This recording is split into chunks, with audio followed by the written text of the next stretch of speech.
Hey, by the way, tonight's game, New York wins that outright. You know he's on top. Million subs, he never gonna flop. Out of Chicago, where the streets don't sleep. Betting on games, making cash real deep. Crystal ball for sports, he knows the lines. He's a sports aficionado, the money he finds. From football to basketball, he's always on point. Predicting winners never disappoints. He's got that hustle, that Chicago vibe. Making moves on the streets, cash on the side. With E, you know it's always a bet. He's the king of the game, never forget.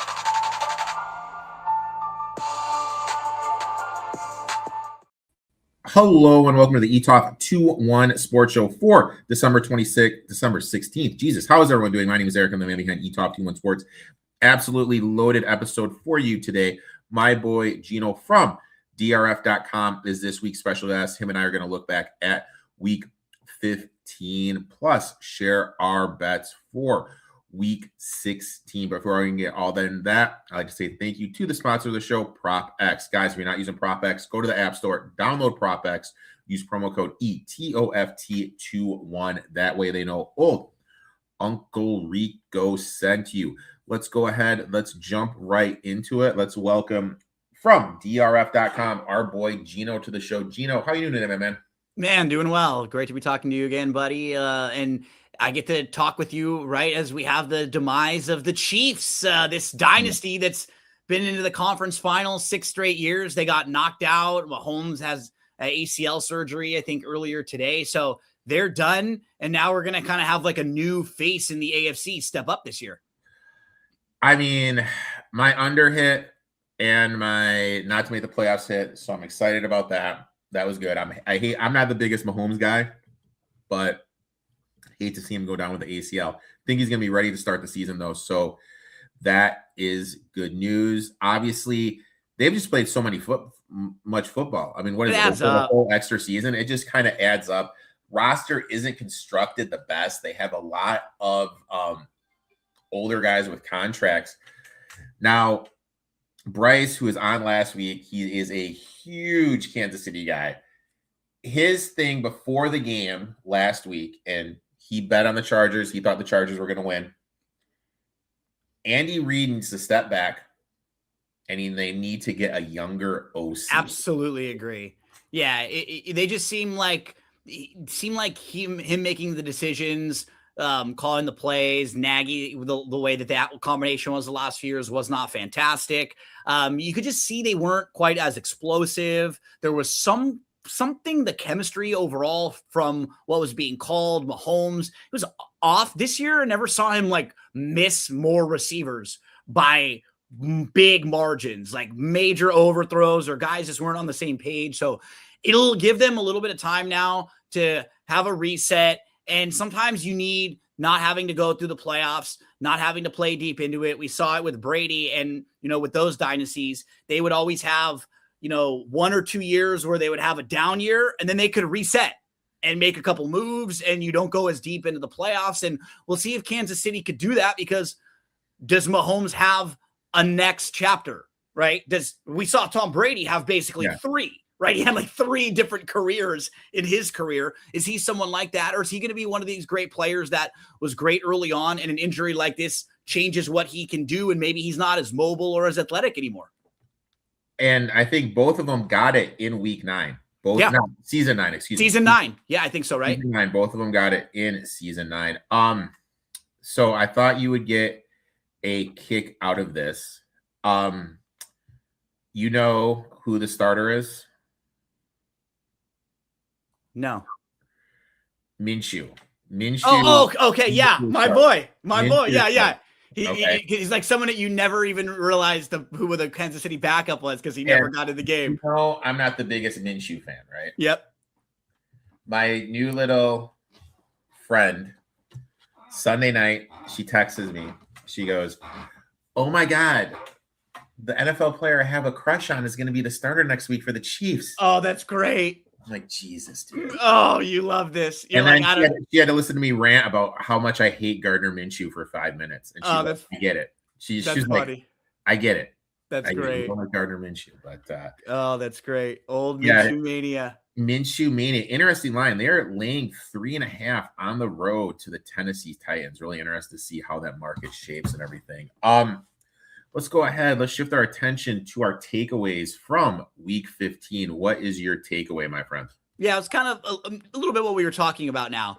With no Chiefs as the team that's been there in the conference championship the last 6 years, we're going to have a new face in the AFC. And it feels kind of weird because right now there are like a bunch of these teams. It's like when you meet new friends, you don't really know them all that well. How much do you trust them yet, right? Until you get to know them, because we haven't seen them around for years. We haven't seen a lot of these teams in the biggest games. You could say maybe Buffalo and Baltimore of the teams that are in playoff contention in the AFC are teams that we've at least make it to the conference championship, but we didn't even see them in a Super Bowl with Lamar or with Josh Allen led teams. And now with Denver at the top, it's one of those things where they could have home field advantage throughout. Do you really trust Denver with Bo Nix? He's been playing really well. He had a great game last week. They're interesting. Buffalo and New England, they've traded games against each other. Do you trust a team like New England, who's still really, really young? Buffalo, we've seen them a few different times. Are they well-rounded enough? Then you have, teams like the Steelers and the Ravens. I don't know if either of them are good enough if we could think that they could win like 3 or 4 games in a row against top tier competition. And then we move to the teams in the South.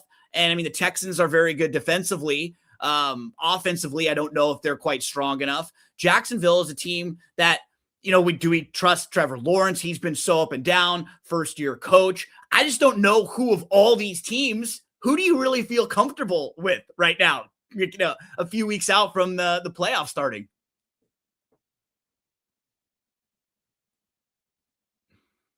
Oh, I can't hear you. I think you're muted, Eric. Sorry, I have no idea. I added the Bills to my portfolio. I have the Bills on my portfolio along with the 49ers pre-flop. I really don't know what's coming out of the AFC. I really have no idea. I think it's completely wide open.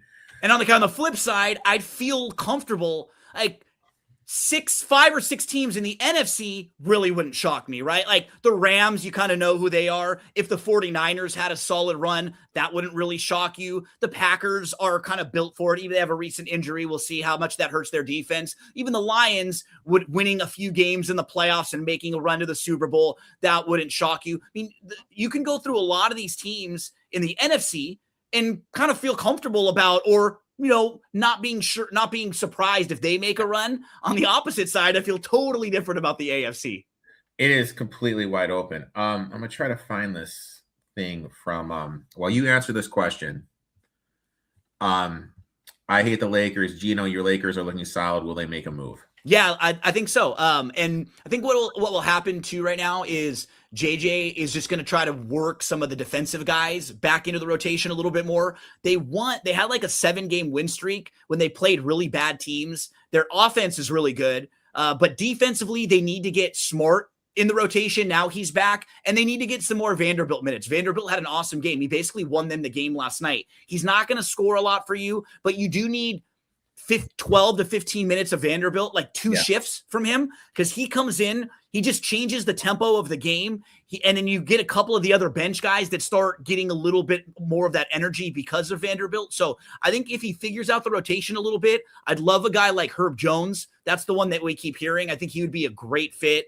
And what's nice is they have like some expiring contracts. They don't have as many picks, but they do have some of those big contracts with like Vincent, with Kleba, that they can make some money work and then throw in a couple picks. So yeah, I think they'll have an opportunity to maybe make 2 small moves. I could see them adding maybe like 2 rotation players, 2 top 8 or 9 guys that are mainly defensive. Because, Eric, when you have Luka, LeBron, and Austin on your team, you don't need a whole lot more offensively, right? You need 3-and-D guys. You need guys who know their role, that'll play good defense, that can hit some open shots if need be. But you don't really want guys who have a high usage rate or need the ball a whole lot. It's kind of what's hurting Rui right now, because Rui is on the court with them, and he's just not getting very many shots. And so you kind of want to maybe upgrade that spot for a better defensive player. And because defensively, Rui, Luka, and LeBron all kind of have to guard fours at this point in their career. So that's where they hurt defensively. If you could add like Marcus Smart and maybe a wing, now all of a sudden you start look like a much better fit as a team, because those top 3 or 4 teams in the West are good. Oklahoma City's really good. Houston, Denver, they're really good. And San Antonio, they're playing the Knicks right now. Those teams are all really good. I think the Lakers need to add a little bit, not just stay stagnant. Our boy TC chimes in.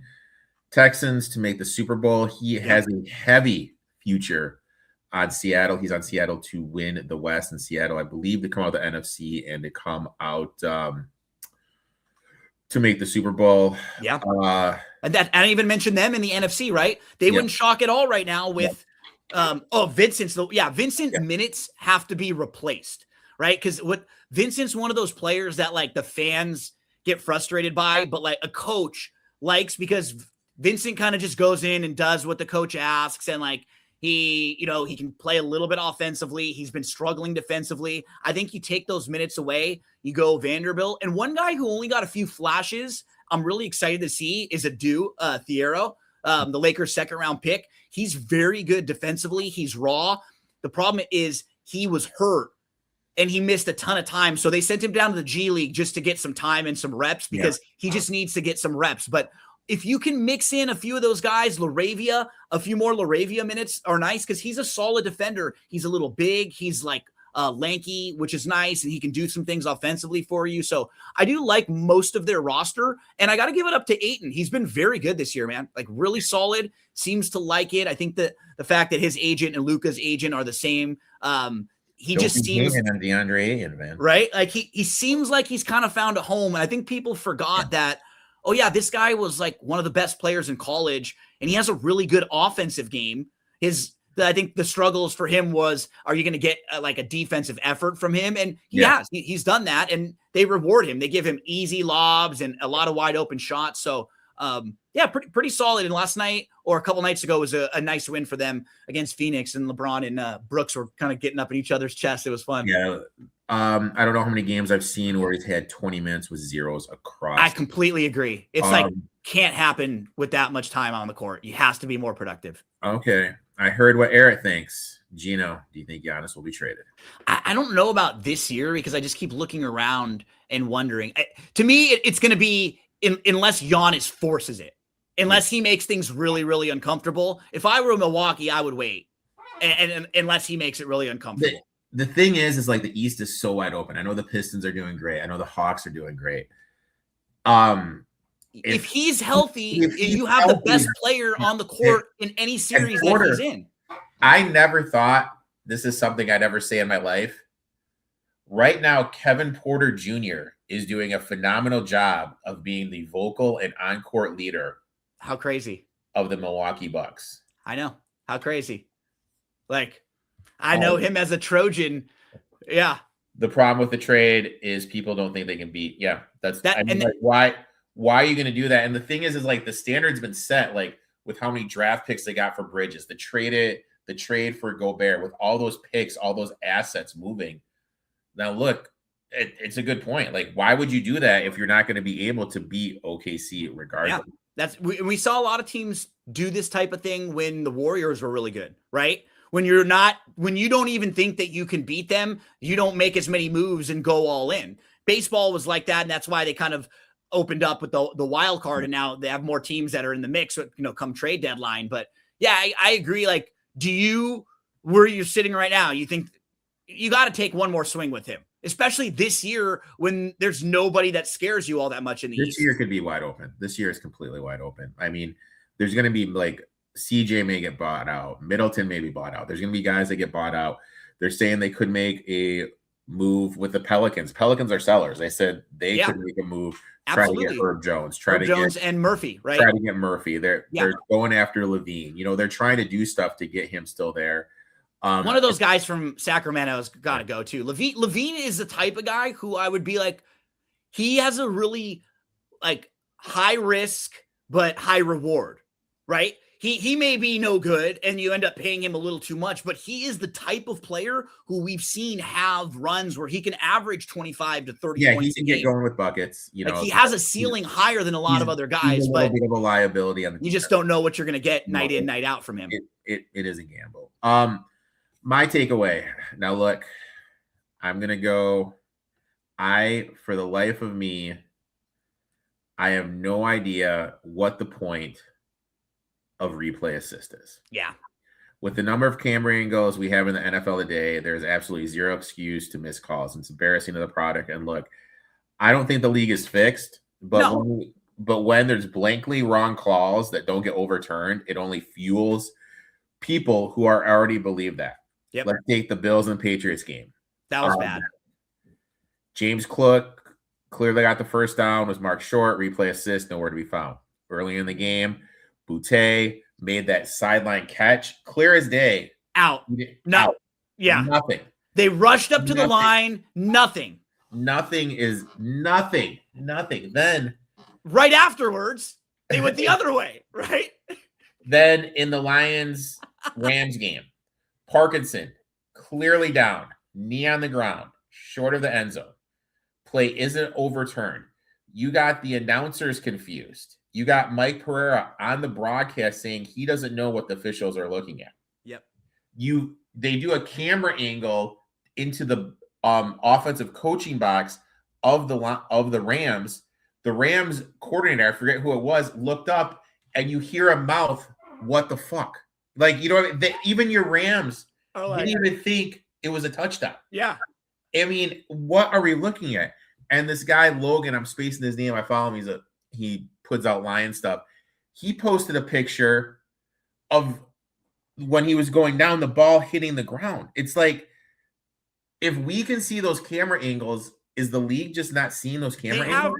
You know what I mean? Like, a few people watching in the command center where they have one person or a couple people watching each game, especially in the standalone games. Like, they have to be able to just call down and make that change. And that has to happen. Or like you said, there can't be anything at all. Like, otherwise, now why is it even there? And we just go back to the way where it's just like every judgment call, we don't make any change at all, because there can't be blatant calls like this missed when there is so much money involved. There's just too much money involved from a gambling standpoint, legalized, right? It was different before. Now this stuff, they're promoting it. We have ads all over the place. They can't be getting things wrong that could flip a game. I mean, early on in that game, if you bet the Bills, like I did, and I was watching that game going, how did that just happen? And then you're down 21-0 all of a sudden. And you're like, the Bills luckily come back and win the game. But you're sitting there going, that completely changed the complexion of the game. Their drive keeps going, the Bills. Yeah. And then on the opposite side, the Patriots got a drive to continue going because of a call that was not a catch. Like, it flipped. It could have been like a 14-point swing on two different plays like that. And you're watching it going like, how did that happen? I think I saw a couple people tweeting, like, just like you said, like, really frustrated at that point. And that's the thing. Like, I bet money on this league. You bet money on this league. We bet a lot of money. And look, there's going to be calls that are obviously wrong. But with all the replay, if people aren't seeing the angles, I think it's inexcusable. I love Friday night, ACC and ESPN. It was phenomenal. Anytime there was a replay, they went into the ACC headquarters and you heard what was going on. That's all we want as a fan. That's all we want. With the spring football games. That's all we want. I asked for that in horse racing too, with like the inquiries. Like, we just want to know that we're not being screwed over, that there's nothing shady happening. And as long as we get that, we're fine with understanding there are going to be some bad calls here and there. Just need to know what is going on. And I just hit my Steven Castle over 11.5. There you go. Boom. And rebounds. Now the sweat's good now. Now my NBA watching is done. Now I can switch my attention over to there we go. Queens plus 25.5 against Arkansas, and they're down 30, which is lovely. So that's my thing. I just get it right. And if you're not getting all the angles, that is a huger issue, I feel, than getting the call wrong. You know what I mean? That's inexcusable with how many cameras are there. I don't know. That's my thing. I agree. I was on the wrong side of it early too, and I don't know. I mean, and with all the gambling stuff coming on, the Chauncey Billups stuff, the Rozier stuff, it just doesn't make any sense why that is happening. Now, I apologize to the people. This is when I usually have this little graphic. I'm not gonna lie, man. It is cold as shit here in Chicago. I had something going on with one of my neighbors fell, so I did not make the cool ass graphic to show that we are 50, 37, and 3 in our bets. Last week, Bryce hit the Chargers plus 4.5, the Texans minus 9.5, lost the Chargers minus 13.5. I hit Pitts over 57.5, the Commanders plus 2.5, but I lost the Miami Dolphins plus 3.5. Before we get into the bets, I want to ask you 2 quick questions. Question number 1, coming out today, Coach McDaniel of the Dolphins said there is a strong everything's on the table. He could look to a potential quarterback switch. Do you feel that we've seen Tua play his last down? Yeah, I think so. I think it may be a little bit unfair, but sometimes you just need to make a change and something fresh needs to happen. But Tua, I think the injuries, he's just not quite the same player before. He's been banged up quite a bit. There's obviously something weird between him and McDaniel. They have not had a great season. They kind of quietly won a few games in a row and got back into contention, but they never really felt like a good team all year long. A couple decent spots here and there. A year or two ago, they had a good offense, but Eric, you were always someone from the very beginning that was poking holes in them. And in Tua, when he was at his peak, when he was like getting MVP consideration and they were flying all around with Waddle and with Hill, and the Dolphins would get off to these great starts because their schedule was kind of soft. And you always made the point that when the competition got tougher, when the defenses got better, and when things got colder, Tua always struggled. He always struggled. So, and inevitably, that's going to happen every football season. You're going to play against better teams as you are a better team. You're going to play against in colder weather as you get deeper. And he just was not the same quarterback. I don't think you realistically now, after the sample size we've seen, can think of yourself as a team trying to win a Super Bowl if he's your guy and you're paying him that much money. Now, the thing is the Panthers, to me, are right now in the similar position that the Dolphins were in. Yeah. If they make the playoffs, they're going to be forced to give Bryce Young a big contract. Absolutely. I really think making the playoffs would be the worst thing that could happen to him. Because we look at this team, and it's been the Panthers this year. It's almost the same type of team, honestly. But those Miami teams were even better, like offensively, right? Compared to this team, the Panthers, who it's impressive that they've been able to rally and have some comebacks and win some of these close games. But you really wouldn't look at too much of what they do and say they do this all that well. Even with Miami, we could say, oh, they had a good offense and they could kind of fly around and, he could hit his receivers. This Carolina team, it would be a great accomplishment for them after how bad they've been to make the playoffs. But you're absolutely right. Is it going to help them building their team moving forward? And is that actually the guy that you want for the next 10 years to be your quarterback? Or is it going to be a lot more years where you're maybe like this, close to 500, than any years where you can get into double-digit wins, right? Yeah, it's just one of those things where it's just long-term, it's not good for them. And they're going to look at the Dolphins and they're going to be the Dolphins. Next question. What does it say about the state of quarterback play that Phillip Rivers can, after not playing 5 years, being a high school football coach, call up Shane and just be like, yo, dude, why don't you send me up? I can try out. Goes there and beats out Riley Leonard. I was going to say, particularly Riley Leonard, right? To Seattle against the number one defense in football in a lot of metrics, and puts them in a position to win the goddamn game with 50 seconds to go. They were up. That's comical, unbelievable. And it's funny. There's going to be some of that built into one of my best bets this week, and I I think you are seeing some really bad coaching and really bad quarterback play, like really, really bad right now. And you're kind of going through like what hurt this year and recently too is like last year or early in the part of this year, you had guys like Baker who was playing really, really well, right? Sam Darnold, who was playing really, really well. Baker got hurt. He hasn't been playing as well. Sam hasn't been playing quite as well either. Just pure quarterback. Their team's still winning games, but he himself hasn't been kind of flying high quite as much as he was last year. And just kind of sort of look around at the rest of the league. Vegas hasn't gotten quarterback play all season. The Jets have been awful all season. We're just talking about Tua possibly getting benched. Rodgers has been better the last few weeks, but he's been up and down. Lamar has not been himself all season long. Burrow, Daniels, right? Banged up. Daniels, not the guy from last year at all. I mean, go through all of these teams. You got maybe 8 to 10 guys right now that you feel comfortable with that actually are having a good year.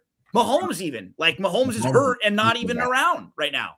And then our boy TC chimes in. Seattle's offense is terrible, and the fact the Giants won with their offensive coordinator as head coach is crazy. Seattle's offense is terrible because they don't give Kenneth Walker the goddamn ball. That is why it is terrible. And the last thing, you want to be blown away. Since taking over the play calling for the Detroit Lions, Dan Campbell, this is what he's done.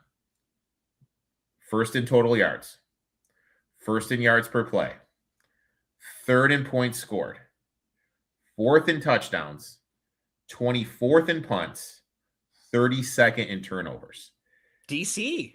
Dude, I'm telling you, he has been phenomenal. And I really feel like Morton came in, and what Morton tried to do is have Goff call the plays on the line. You know that as a Rams fan, Goff can't do that.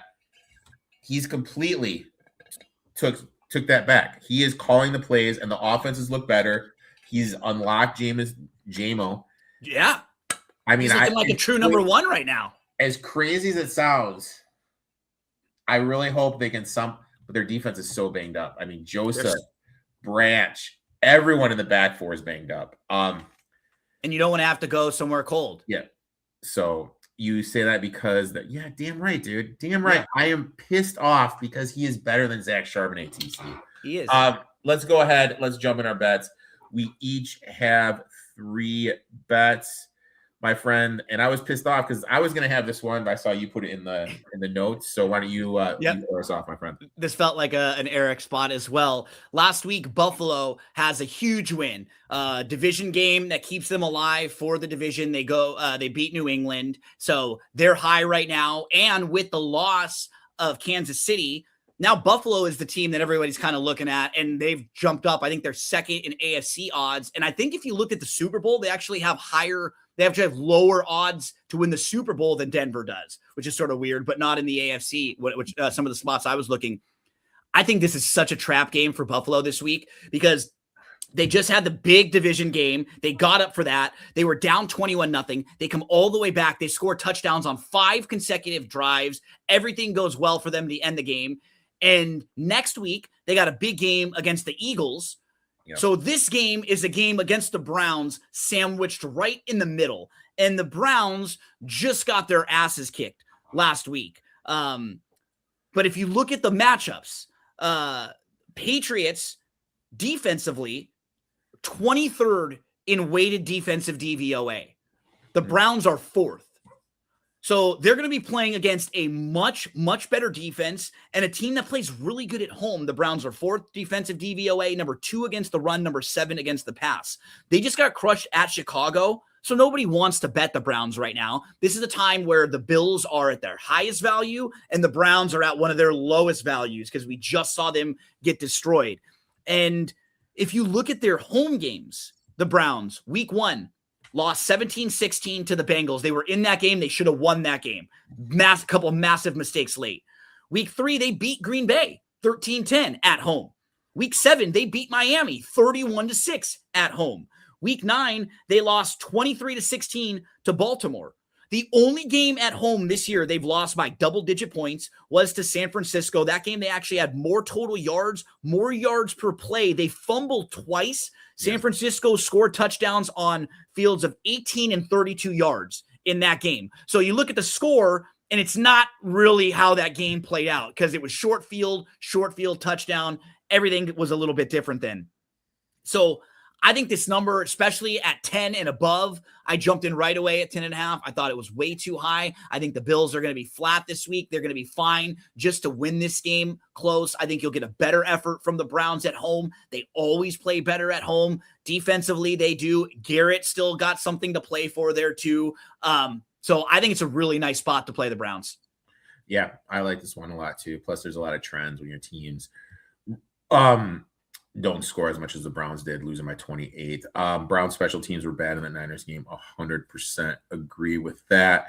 My next one, I'm going to Thursday night. I'm taking Parkinson over 32.5 receiving yards because the matchup and the usage point in that direction.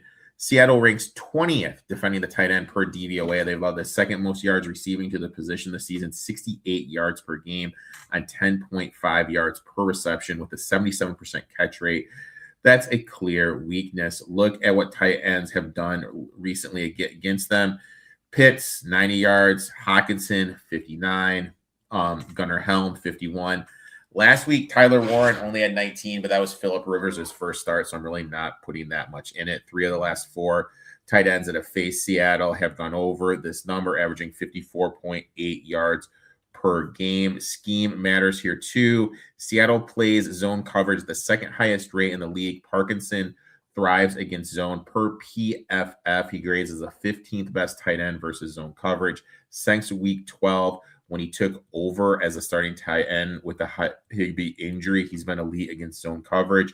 76% catch rate, 10.9 yards per reception, 117 yards after the catch, and a 0.805 EPA against zone. Since becoming the primary tight end, he's averaging 43.8 yards, 5.25 targets, and 4 receptions per game. He's gone over this number 2 of his 4 since that's happening. He's also carrying a 16.3% target share during that stretch. On the season, he's 3rd on the Rams on targets, receptions, and receiving yards. And if Devontae Adams was out, that's going to be an uptick in usage. Puka Nacua isn't 100%. That's going to lead to more volume funneled his way. Everything lines up, matchup, scheme, usage. I'll take Parkinson over. There's like 2.5. 2 plays every week where I'm like, how is he so wide open? And he's just wide, like every time. It's like that same play with Stafford. He kind of rolls out and he's wide open there. They scheme him really well too. And I completely agree with what you said about both Adams and Nacua. They won't need to pepper those guys on a short week as much. They probably don't want with their injuries and them being a little bit banged up. So I think that's a really nice spot. If you think Seattle's going to win, take the under. If you think the Rams are going to win, take the over. Going to be some weather up there too. I think it's supposed to be a little wet up there too. And Stafford could definitely spin it. I definitely have more faith in him spinning a wet ball than I do Sammy D. Next bet, my friend. So I'm going to go Jags plus the 3 and Jags money line. They're playing at Denver this week against the Broncos. So this kind of also ties into what I was talking about in the AFC. Right now, the Jags are 5th in AFC odds to win the AFC. They're plus 700. This is something I do in horse racing too. If I'm looking at a race, and I think the race is pretty wide open, like if I don't trust the favorites in the race all that much, like the Broncos or the Bills, who we've seen the Bills there before. The Broncos we haven't seen there. Are you dead set on either one of those teams being in the Super Bowl? If not, look around at some of the longer shots and can you make a case for them? I think you can make a case for teams like Houston and Jacksonville in particular. So Jacksonville now, they're playing against Denver, and it's almost like we were just talking about with Buffalo. Denver just beat Green Bay. That was a great win on paper. So they're really high valued right now. They've won 11 games in a row. The Jags are quietly playing really well. Since week 8, which is their bye week, they're 7-1, and that loss came when they allowed 26 points in the 4th quarter to the Texans. They should be 8-0. during that stretch. So their only loss came in a game when they were up 20-3 and 29-10 and allowed, 26 points in the fourth quarter. During this stretch, so since week 8, as Trevor Lawrence is the number 4 graded quarterback in PFF. Maybe he's just starting to get comfortable and familiar with a new coach and that new system, who was a guy that was an offensive guru and who seems like they're kind of figuring things out together. Brian Thomas Jr. was awful throughout most of the year, and they've even started finding some chemistry. What I liked is I heard them talking a little bit a few weeks ago and saying, nobody mentions the Jags, which I really like. They said, nobody talks about us. Nobody talks about us winning our division. Nobody talks about us as a team that's a contender for the playoffs. Nobody cares about the Jags. Nobody thinks we're any good. I like that that's something going around in their locker room, that they've got that bulletin board material. Because I think for Lawrence, I always wondered, how much does this guy give an F? Yeah. Right?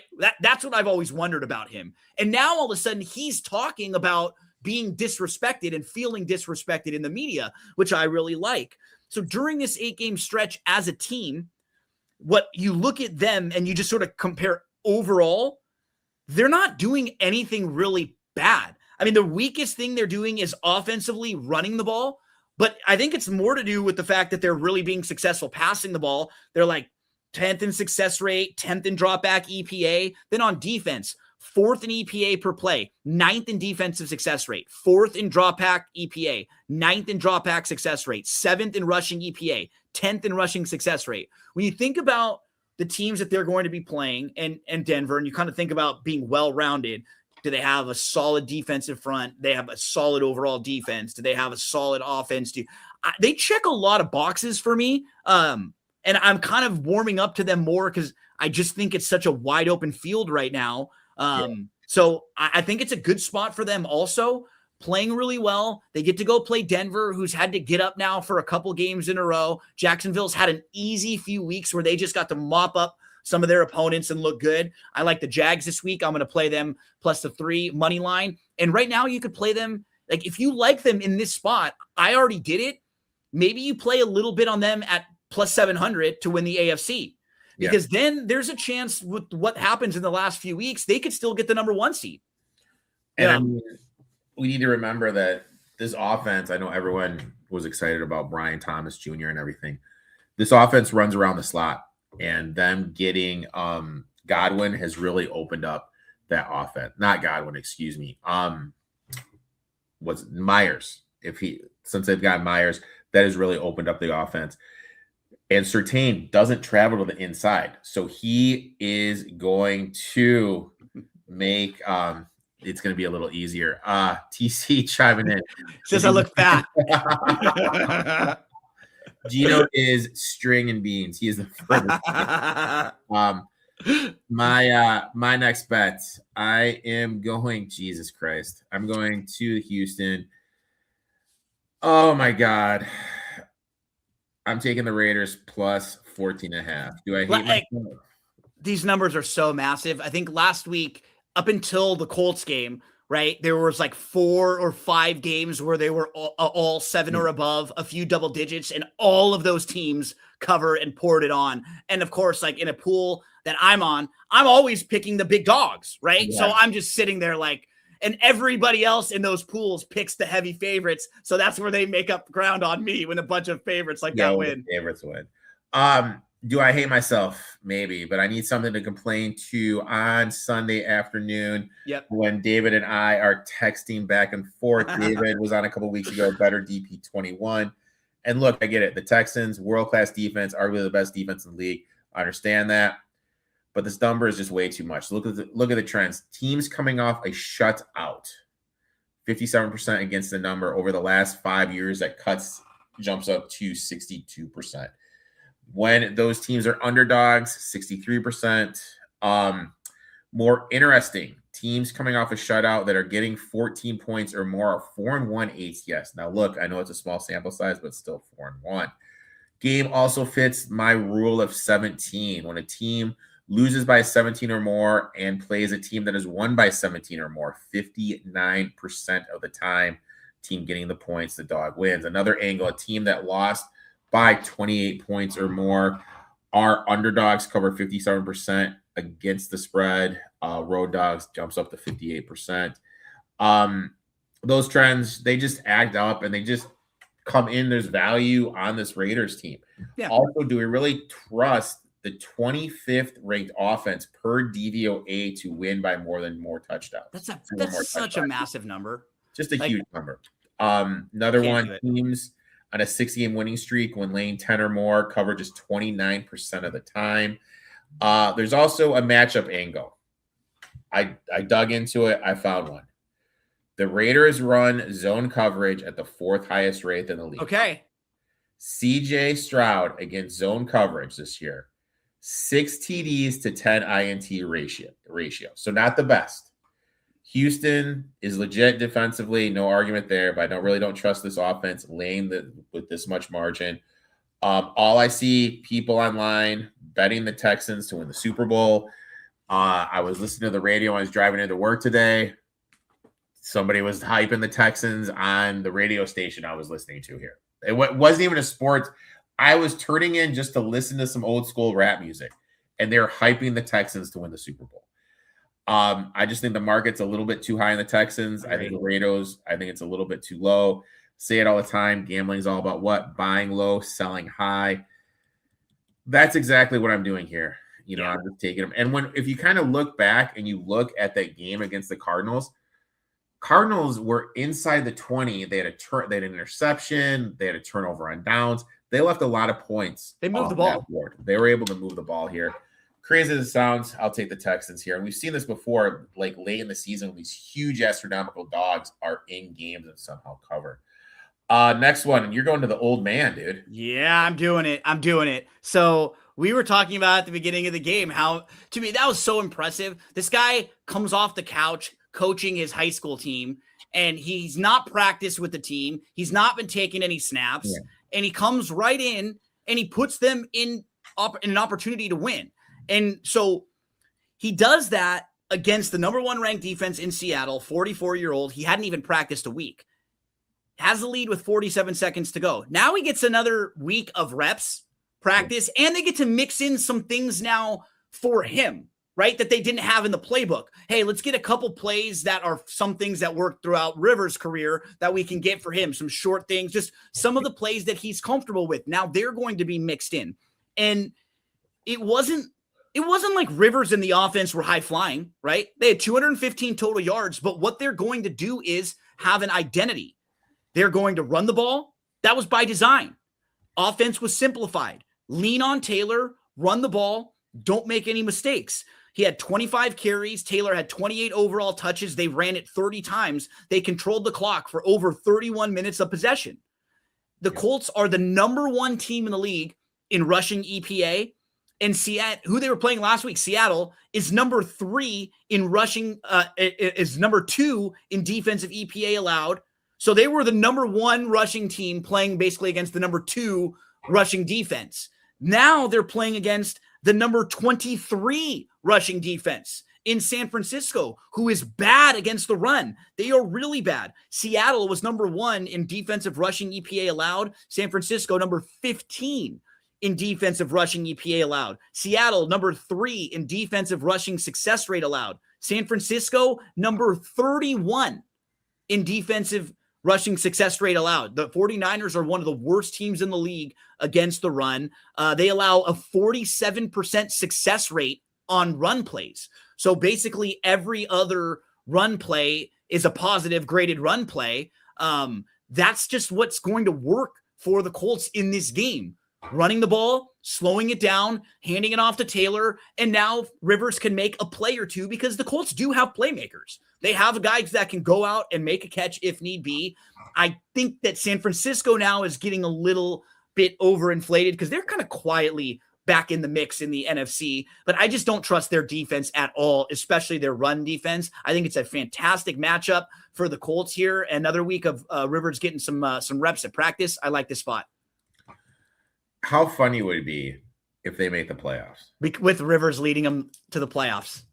I mean, right? I think it would just be hilarious. Now I had them 4-1 to win the South, and they were looking great. So good. and then Jones went down. This is the game. Yeah, this is the game the Niners usually tend to lose. My next one, and for the season, it's dirty, but historically, it's not dirty. I went Justin Jefferson over 54.5 receiving yards.